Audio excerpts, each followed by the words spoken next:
A year has passed since the events of Gaming Horrors in the Dimension of Spookiness 2024 has taken place. So far, things have actually been going good in the Dimension of Spookiness. It is still one of the hottest tourist attractions during Halloween.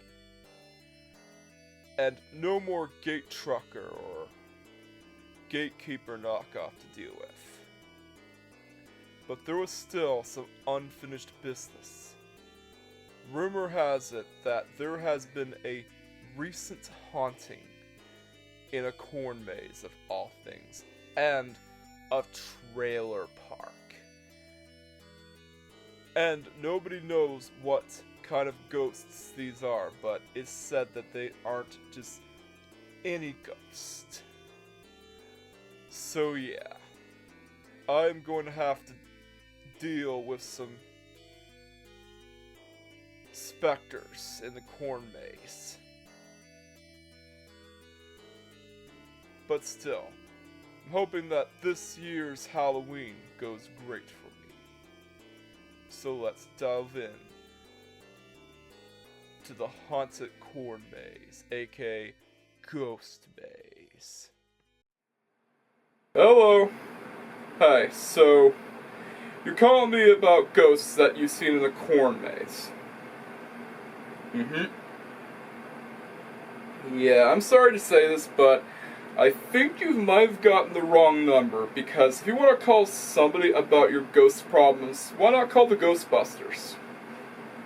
Oh, they're not just regular ghosts, they're ghosts from those darned video games, like you say, like video game ghosts. What kind of video game ghosts are they? Are they ghosts of video game characters that have been killed off in video games and have died in video games, like Aerith from Final Fantasy VII, and ghosts of other characters that have pretty much died in video games? No? Your son told you that they're ghosts of video game characters that are no longer being used. Wait a minute. Seems awfully familiar. Didn't Console Wars come up with this shtick already? I mean, they've already had a similar plot with a place being invaded by video game ghosts in their Ghostbusters video. Yeah. Probably haven't seen the video, but it is a video where the two guys compare Ghostbusters on Sega Master System and Ghostbusters on the Nintendo Entertainment System to see which one's worse instead of which one's better. You know what I mean. Yeah. Okay, so you want me to come over to bust those darned video game ghosts, okay? Yeah, I take it that you're an old guy that doesn't really know much about ghosts. It makes sense. Alright, I'll be there as soon as I can. Bye. Ghost issues. Man, it seems that farms and cornfields always get haunted by ghosts. Like, even corn mazes aren't safe. It's a good thing I got a proton pack. But I didn't get a neutrino one because I couldn't get one in time for Halloween, so I modified the zapper to work with the proton pack, and I hooked it up to the proton pack's main power source, so I gotta do some testing to see if it would work. Alrighty. Yeah. This is the proton pack that I got. It's a small one meant for kids, meaning that I had to attach it to the backpack and find a workaround. Yeah, I know it was too big for it, but it was cheaper. I had to find a proton pack in time for Halloween, Alrighty, so if I remember correctly, I would activate the zapper wand with the trigger. You press the trigger once. Okay, that might have worked. Alright, it's time to stand back. Well, it's a good thing I opened that door before I tested it, because given that I've seen Ghostbusters Afterlife, I'm pretty much well aware that this protonic energy could instantly disintegrate by door. Here goes nothing.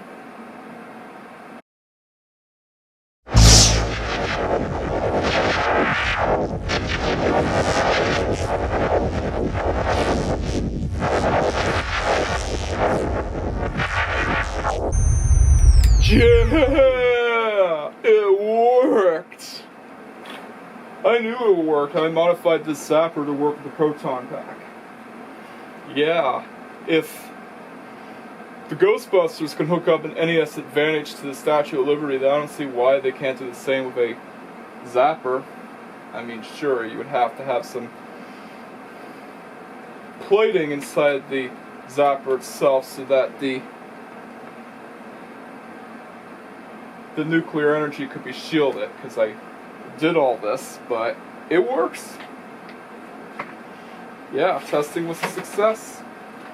Now, let's get to reviewing Ghostbusters on the Sega Genesis before I bust the ghost myself.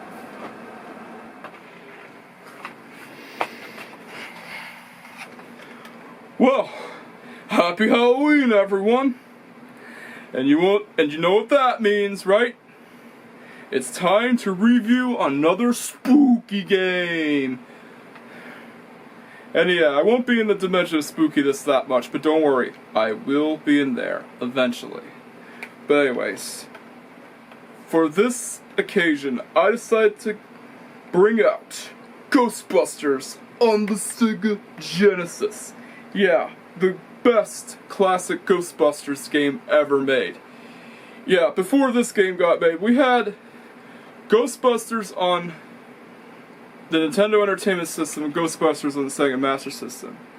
Ghostbusters on the NES was one of the more infamous games ever made because, from the looks of it, it seems like a really bad game. Yeah, it's got a lot of bad game design and an impossible section that you would have to get a turbo controller to beat. Yeah, and the nerd also had to use cheats just to get through this section because it is impossible. It's really hard. And the Sega Master System looks a bit better from what I saw, but it's still pretty hard though. And the stairs are possible. I've heard that they're possible, but not impossible.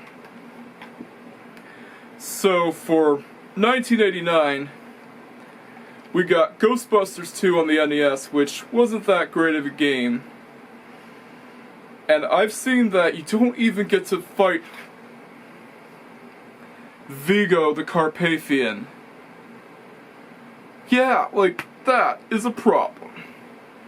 And you wanna know why that is? Because Vigo is easily more terrifying than Gozer. Yeah, he is way scarier than Gozer, and you would expect him to be a final boss in the game, but no. They didn't put him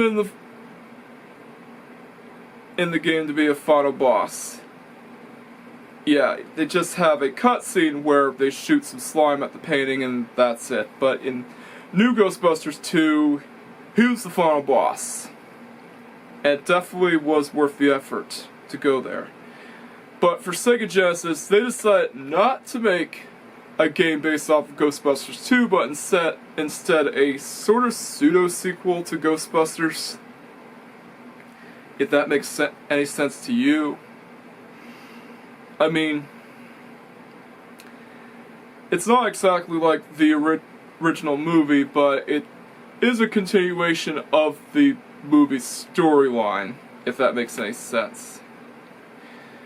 They still based it on the first Ghostbusters movie instead of the second one, but still, its own thing. Yeah, like, I didn't get this game in a plastic casing, unlike AVGN. I just got it in this container that I got at the game shop. And yeah, it was really expensive. So yeah, here's the cartridge itself. Yeah, it's Ghostbusters on Sega Genesis. And I've heard that it is the best retro Ghostbusters game ever made. But is it really? Well, we're about to find out. So, let's go bust some ghosts, because busting makes me feel good! And see if Ghostbusters on Sega Genesis is actually worth the hype, or if it's just another bad game in the lineage of terrible retro Ghostbusters games. So, let's go bust some ghosts! After we get the usual produced or under licensed by Sega title screen, we get an intro of all the Ghostbusters. Well, all except one, and we'll get to that in a bit. Yeah, still a pretty good intro though. Let's press the start button. Not much to see here, just start and option mode. Yeah, you could set the music. Yep, there's up to 22 tracks in the game. Set the sound effect number, up to 55 sound effects. And you can even set the game difficulty. There's 3 difficulties you can choose from: easy, normal, and hard. Yeah, we're gonna go with normal. Let's start the game and start busting some ghosts, because busting makes me feel good. Excellent rendition of the Ghostbusters theme by Ray Parker Jr., by the way. And yeah, you can select all the Ghostbusters, except for Winston. Yeah, for some unknown reason, Winston is not in this game. Don't ask me why. But still, you can select Peter Venkman, who is the character played by Bill Murray, Raymond Stantz, played by Dan Aykroyd, and Egon Spengler, played by Harold Ramis, who sadly passed away. Yeah, let's pick Bill Murray's character, Peter Venkman. And here's something interesting, by the way. Bill Murray complained about Peter Venkman in the cartoon series sounding like Garfield, so he was voiced by David Coulier in later seasons, but ironically enough, Bill Murray would play as Garfield in the live-action movie. He would do the voice of Garfield. Yeah, just thought I'd tell you that, because I found it hilarious. But anyways, you got 4 levels. Yeah, there's 4 stages to play through. Home Sweet Home, Apartments, Woody House, and the high-rise building. After you complete all 4, you can go up to the castle. Let's start off with Home Sweet Home. And yeah, I played the game with my arcade stick with the Megafire speed, and we'll get to why in a bit. So yeah, this game is not going to be a walk in the park.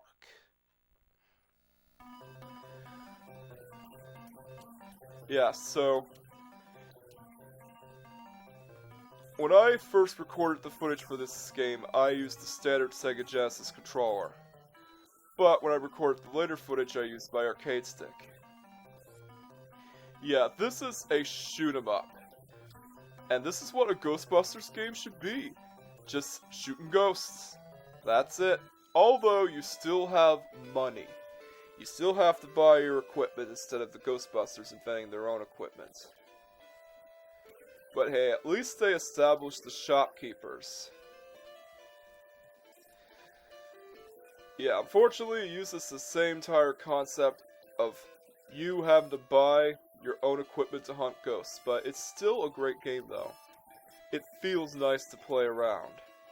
But you have to tap the buttons like crazy for some of the tougher enemies, especially those coffee cups. And yeah, they are some of the toughest enemies in the game aside from the bosses. And here's the first boss of the game. Yeah, it's a headless guy with some ghost that looks like he would belong in Five Nights at Freddy's. I mean, just look at him. He looks like a Five Nights at Freddy's mascot. Looks like he would be an animatronic in Freddy's Pizzeria. You know, Freddy Fazbear. Yeah, and he looks like he would have that jump scare screen. So yeah, I played around with all three of the Ghostbusters. Well, Winston's not in the game, sadly. Yeah, I still don't know why Winston is not in the game.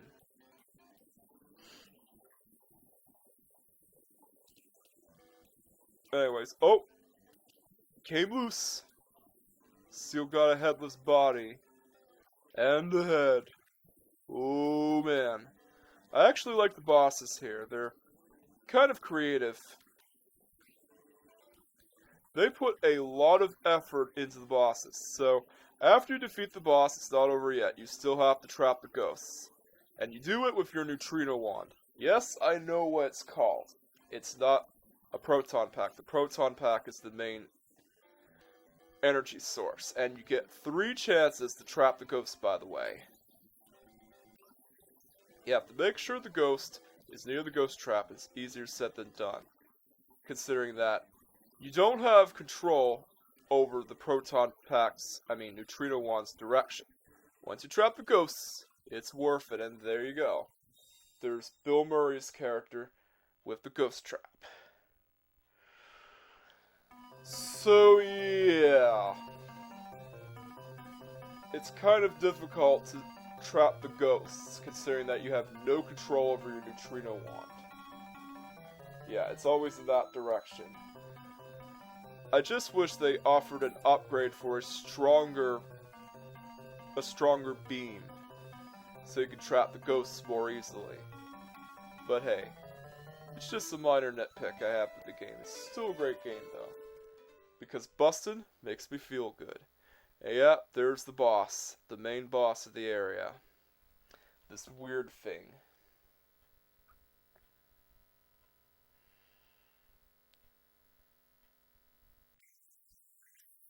Yeah, it's not that hard, but you really need a turbo controller to take this boss down, considering that you're going to be tapping the button like crazy. And no, there's no option to hold down the B button, which is the fire button, by the way. The next level is the apartment. And yeah, it's an ice level. Ironic, isn't it, considering that years later, we would have an ice-themed Ghostbusters movie. Yeah, Ghostbusters Frozen Empire.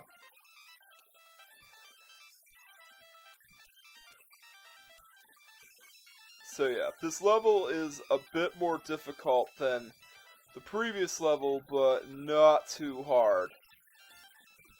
However, the next level after this is a pain. And you're gonna get to why in a bit.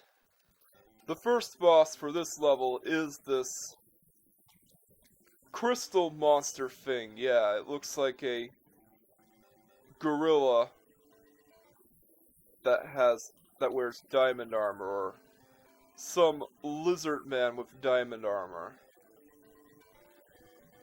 Like before, he seems hard at first, and well, he is pretty tough because he's made of diamonds and will take up a great chunk of your health, but again, you figure out the pattern and it's fine. The next boss after this is actually one of the more creative ones in my opinion.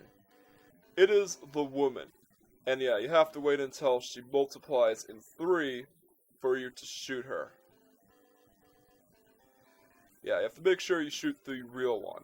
And it's highly recommended that you use the freeway shot, because it is easily more effective than the default weapon, but it eats up your energy.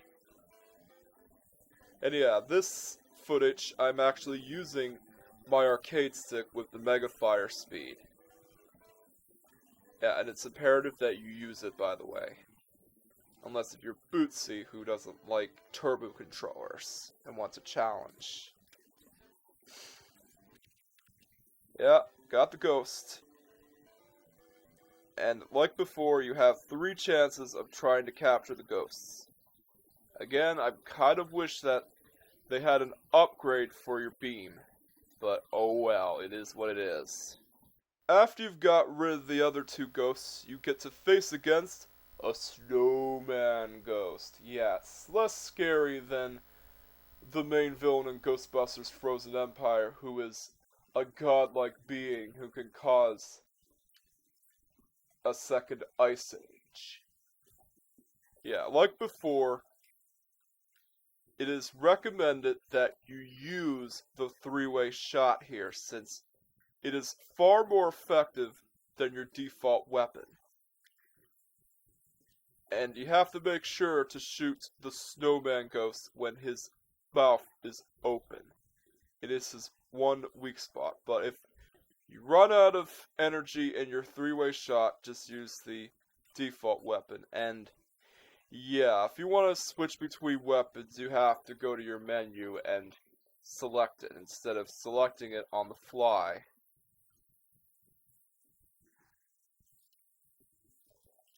Alright, here we go. Almost got him. Almost got him. Almost got him. Almost got him.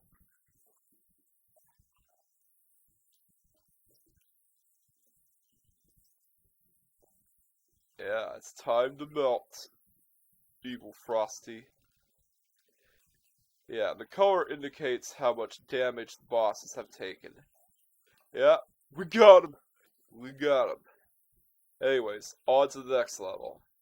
But before we get to the next level, I like to talk about the item that you actually need in this level. Yep, this is the only item in the game that's mandatory. The infrared scope, aka the night vision goggles. And why do you need them, you might ask? Well, here's why. The level is completely dark. You see, I have the night vision goggles equipped. And, to make matters worse, you have these fire towers which have flaming guinea pigs that come out of them.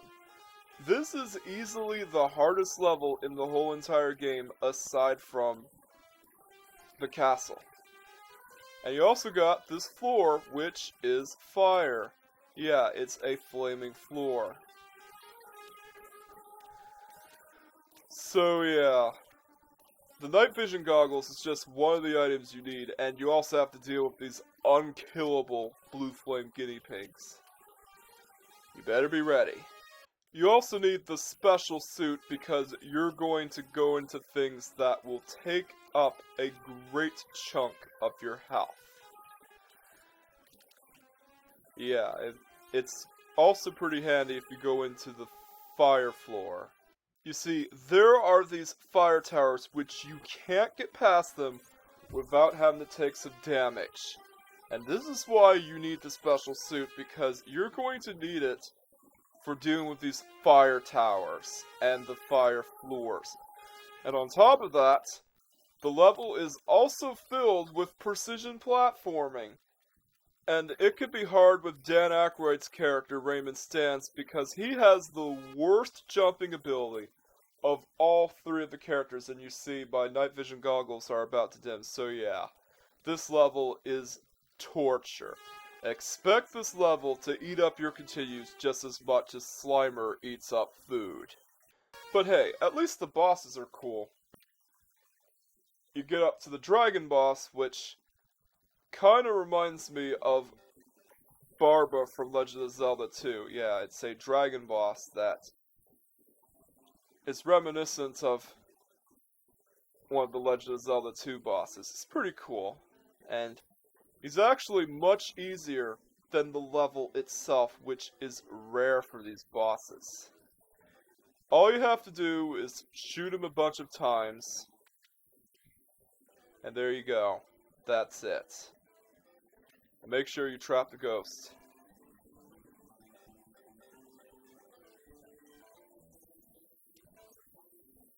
Yeah. that footage is glitching out for some reason. Don't ask me why. But anyways, on to the next boss. The next boss of the Woody House is this fire woman or fire guy. And all you have to do is avoid the projectiles. The boss itself has a pattern, and it's pretty easy once you figure out how to defeat him or her. Yeah, it just jumps around all over the place. Yeah, another case of the bosses being way easier than the level itself. The final boss of the Woody House area is the face that comes out of the wall. Yeah. You have to make sure you shoot the face on the right side. And this boss can drag on. And yeah, if one of the projectiles hits you, then you're going into the fire floor, so be prepared. And it's also recommended that you use the freeway shot like before. Yeah, and the projectiles also have knockback damage, which can be annoying. It's another annoying thing about this game. Certain enemies have knockback damage. The final level, before you get to the castle, is the high-rise building. And yeah, it actually seems easier than the Woody House level. All because there's not as many jumps and there's not as many traps to get into, and you have to go up against these coffee cups and the Stay Puft Marshmallow. Stay Puft Marshmallow Man. Sorry about that. And yeah, the coffee cups are the toughest enemies in the game, because they take several hits. And you're gonna wear down your thumbs when you go up against them. Yeah, so the Stay Puft Marshmallow Man is trying to punch you. But what are you gonna do about it? Well, you're gonna find out. The first boss of this area is this weird eye thing. All you have to do is shoot it several times when it opens up, and there you go, that's it. He also has this laser attack, which you can definitely dodge by shooting it, so yeah, not much to say here. Let's move along. The next boss of this area is, well, a weird-looking thing that has several eyes. Look, it looks kind of like an analog horror monster. Yeah, it looks like it would fit in with the Dr. Nowhere universe. It's just a simple boss. All you have to do is shoot it several times, and there you go. Yeah, we're gonna trap the ghosts. And after you defeat the boss, you can trap the ghosts, and move on to the Stay Puft Marshmallow Man. Oh yeah! I got one! Here we go. This boss actually took me a couple of tries, by the way, but my main goal was to play this game until I got to the Stay Puft Marshmallow Man. I wasn't intending on fully beating it, because this video needs to be done before Halloween, and I didn't have the patience to go for the castle level. Anyways, here we go. Yeah! I finally get to punish the Stay Puft Marshmallow Man for what he did to me. Yeah, Stay Puft. Take that, you freaking Marshmallow Man. Yeah, he shoots these fireballs, which you have to try to avoid. And he also has laser eyes. Man, I don't remember in the movie where Stay Puft Marshmallow Man shot lasers out of his eyes. I kind of wish he did that in the movie. Yeah, just low on energy. So I have to use my regular weapon. Yeah, you're not gonna take me down, Stay Puft Marshmallow Man. Such a good boss. And he has an excellent pattern. It is probably the best boss in the whole entire game. And he actually has a pattern. Yeah, a unique pattern. And after you defeat the Stay Puft Marshmallow Man, it's time to go on to the castle. Oh man, this level is going to be a test of everything that you learned and mastered in this game. Yeah, it is the hardest level in the whole entire game. Yeah, and it has these scythe things that swing way too fast and are hard to dodge. And if that's not bad enough, it also has these disappearing platforms. Yeah, it really took a page out of Mega Man.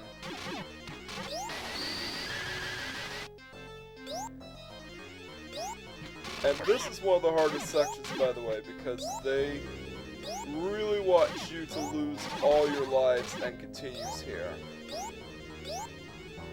Yeah, you're gonna be pulling your hair out constantly and screaming in frustration and screaming at the TV every time you lose because this level will make you angry. Yeah, be prepared. I actually managed to fight a couple of bosses here, including the Grim Reaper. Yeah, I was told that the Grim Reaper boss was kind of like Dracula from Simon's Quest. I mean, Dracula from Simon's Quest looks kind of like the Grim Reaper. Yeah, it looks more like the Grim Reaper than Dracula. Yeah, and when he lays down, he shoots these fire rings. And like before, he has a color to indicate how many damage he's taken, so with a lot of patience and a lot of skill, you would definitely have to try to fight all the ghosts here, and there are 4 ghosts here. It's probably the most of all the levels in the game, so expect this level to eat up your continues. You're gonna need all those continues, man, because you've made it this far. And there's no turning back. I also went up against this weird caterpillar boss.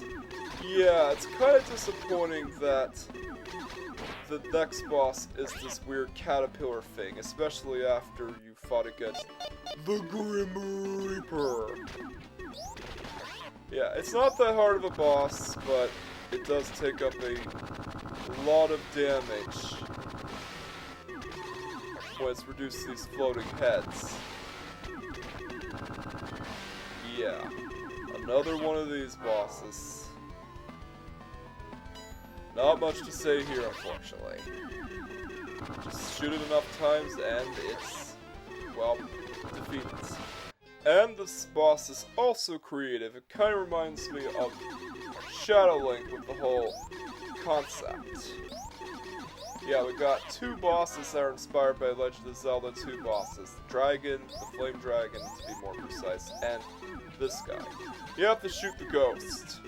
Yeah, and he uses the same weapon as you do, and is also a possessed Ghostbuster. So yeah, it's a really creative boss fight, and this is as far as I went, for now at least. I might do a playthrough of this game sometime to try to beat it, but this is as far as I'm going for now. Because, like I said, I don't have the patience to beat this game, and I don't want to wait until after Halloween for the video to finish, so I'll end it at that.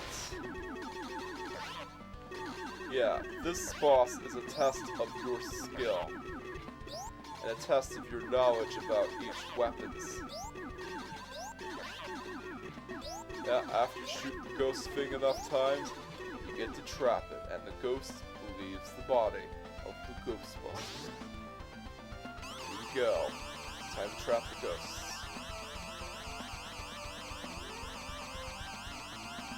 And I'll end it here.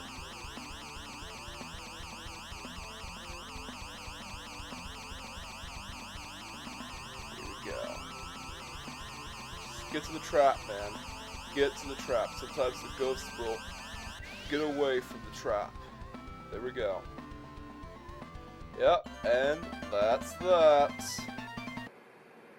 So yeah, After a bunch of lackluster Ghostbusters games, it's finally time we got something great. Ghostbusters on the Sega Genesis easily mops the floor with the older Ghostbusters games, especially the Ghostbusters game on the Nintendo Entertainment System. Yeah. We got Ghostbusters on the NES and Ghostbusters on the Sega Master System, but they weren't that great, from what I saw. And we got Ghostbusters 2 on the NES, but it still wasn't that great. And new Ghostbusters 2 was released, but wasn't available in North America. However, as good as it is, it still doesn't come anywhere close to Ghostbusters on Sega Genesis. Best retro Ghostbusters game in my opinion. Yeah, it does have some flaws, and believe me, there are several flaws with the game, but it's still a great game though. The flaws don't hinder the enjoyment of a great game.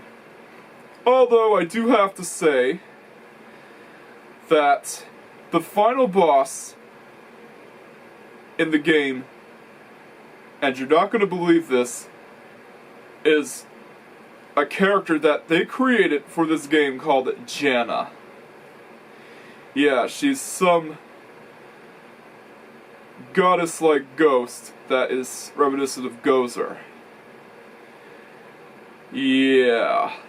Don't get me wrong, Jana looks cool, but if I'm playing a Ghostbusters game, I want the final boss to be a character from the movies or the real Ghostbusters cartoon series.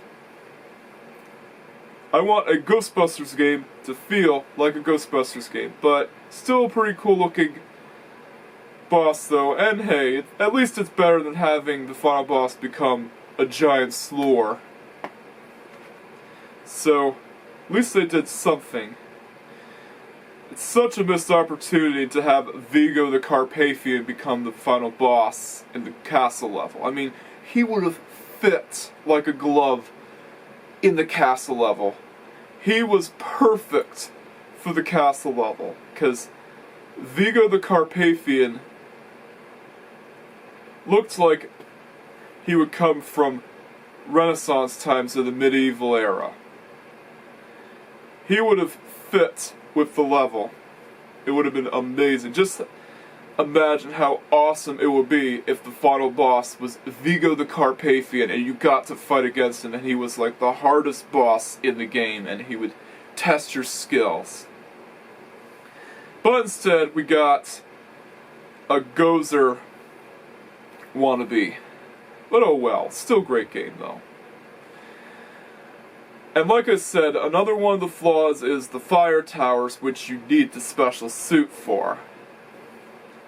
But it still gets a 9 out of 10. It is a great game, and I'm happy I got this game. And it's definitely a game that would be a great candidate for a remaster. And here are some things that it wants if the game is going to get remastered. Firstly, actually allow players to adjust the direction of the neutrino wand. You see, one of the most annoying things about the game is having to trap the ghosts with the neutrino wand and you can't actually change the direction. It only shoots like this.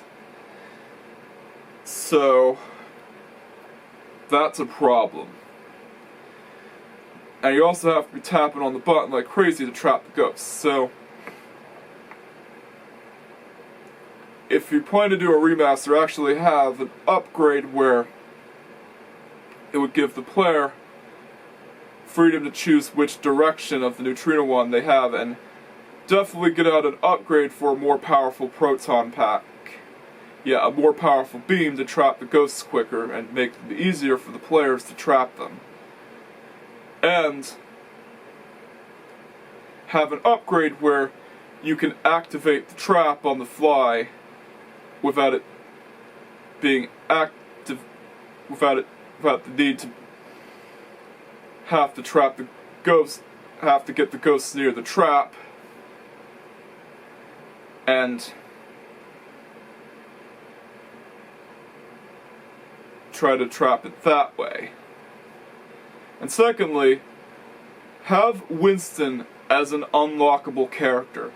One of the characters that are missing in the Ghostbusters game on Sega Genesis is Winston, and he is a major character in the movie. It's not a minor character or anything. He is actually one of the 4 main Ghostbusters. He is one of the main characters, and having Winston as an unlockable character in a remaster would be awesome. After you've beaten the game once, you would unlock Winston. And, lastly, if you've beaten the game with all 4 characters, you would unlock Ghostbusters 2 mode, where it's a whole entire new campaign with Vigo the Carpathian as the final boss, and you get to fight against the familiar ghosts from that movie, and get to explore the various scenes and locations in Ghostbusters 2. That would be amazing if they ever plan to do a remaster of Ghostbusters in the Sega Genesis, because I actually like the game, and it is a great game. I'm glad I got it. Ghostbusters, like I said, Ghostbusters on Sega Genesis is, in my opinion, the best retro Ghostbusters game. Although, you would definitely need a turbo controller, and that's another thing I have to basically bring up. Another one of the flaws is you definitely need a turbo controller to play, because you do need to tap the buttons to shoot the ghosts, that's to shoot them up. But it's still a great game, though. It just requires a lot of challenge, but hey, challenge is not a bad thing. Yeah, it would suck if the game would be too easy. So be glad it has some challenge, but there are still some things that are annoying about it. Yeah, and if you plan to make a remaster, definitely give the option to have rapid fire weapons when you hold down the key. Although certain weapons are still single fire, like the explosives and the phaser shell. Those are single fire, but the default weapon and the freeway shot are rapid fire. They have an option for rapid fire, so yeah. It's another thing to add with the remaster or a remake. But anyways, that's my review for Ghostbusters on the Sega Genesis.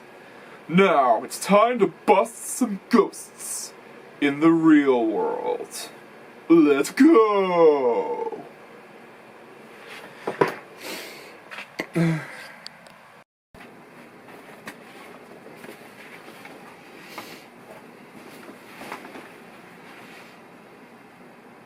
Here we go.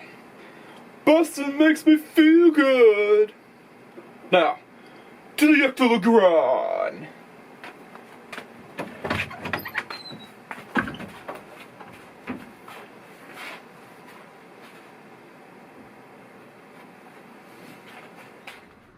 Let's go!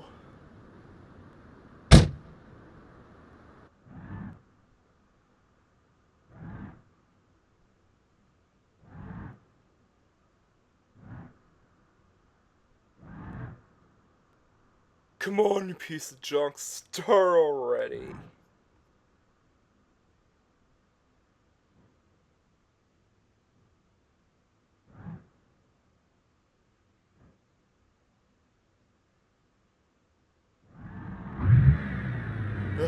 Finally. Let's go catch some ghosts. Here we go, it's time for the ghost hunting montage.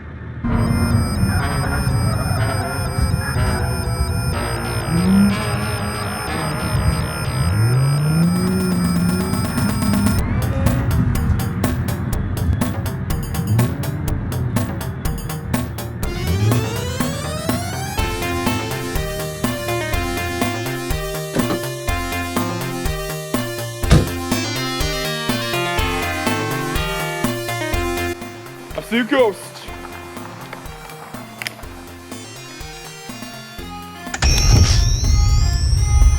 Time to go bust some video game ghosts.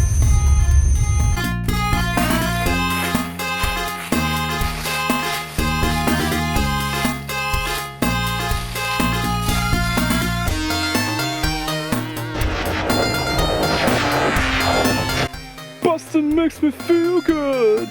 Yeah, I cannot hold on to a zapper and this big chunk of a trap at the same time. Yeah, this is the super trap, by the way.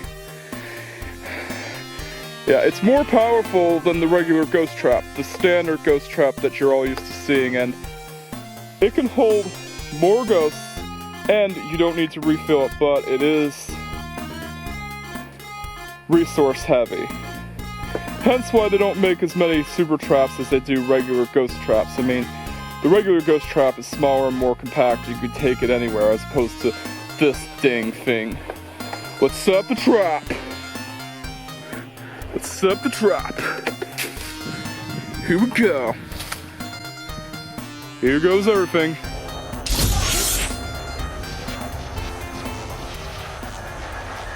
Yeah! Trap the goal! I'm glad that this super trap works. Anyways, let's continue our ghost hunting montage.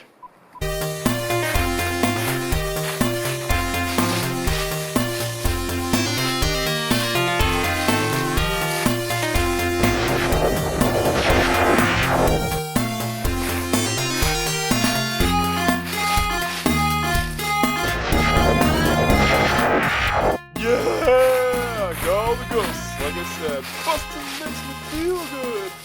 Now, let's head back to the Dollar Tree Ecto 1, aka the Ecto Grand, and unhawk the trailer park after I find the exit.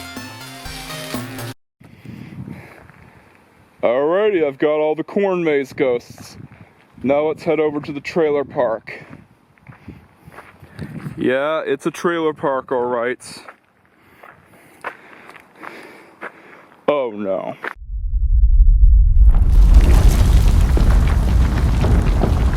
Ground's starting to shake. It's messing up my camera.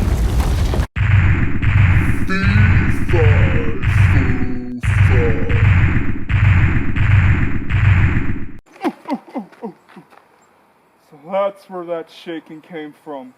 It wasn't an earthquake. It was a giant ghost. It looks like a pencil dude. I'm calling him Mr. Pencilman. Surprised to see me as the Ford instructor? Well, that toy ain't gonna help you out that much, bud. Oh, and my name's not Pencilman, it's Woody. Wild Woody! Yeah, I know. It's Woody. Wild Woody. Yeah, I've seen some footage of your games. But anyways, it's time for you to see the shark. I'm gonna bust the cap in you, man.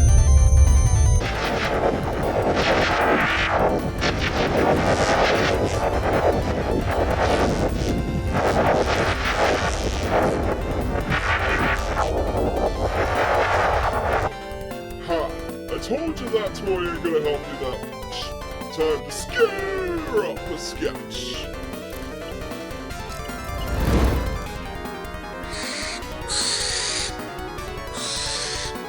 Oh my good golly! A spider? Really? You could have drawn something crazier, Wild Woody.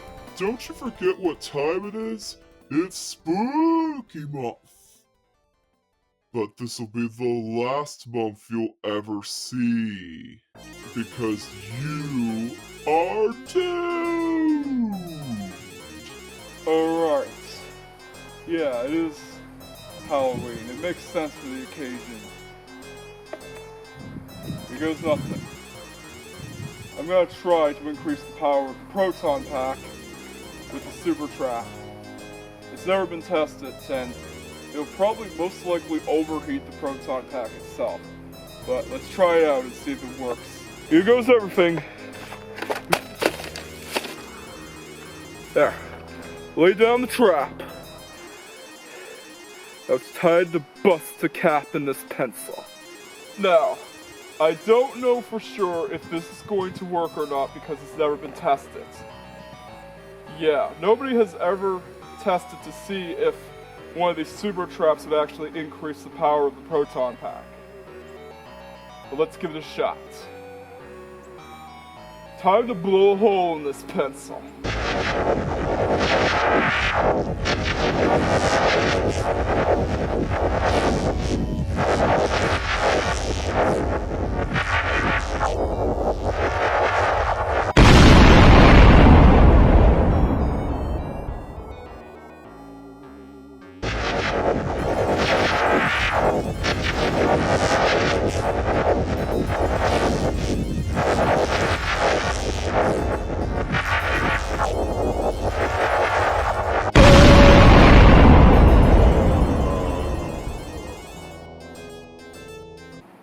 Yes! I came, I saw, I kicked its butt. This isn't over just yet. I will be back eventually when you get to reviewing my game. And remember, my name is Woody. Wild Woody! Yeah, go do something that's worth your time, Woody, like sketch up some pics.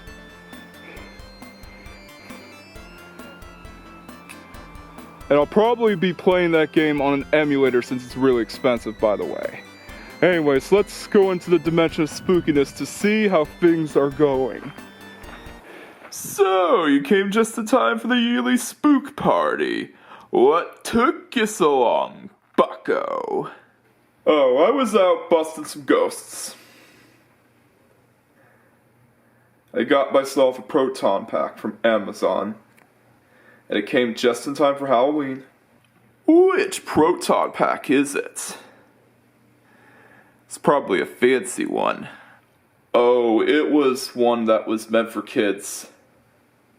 Funny story, yeah, I tried to put it on myself and it didn't fit me, so I had to use a backpack. Yeah.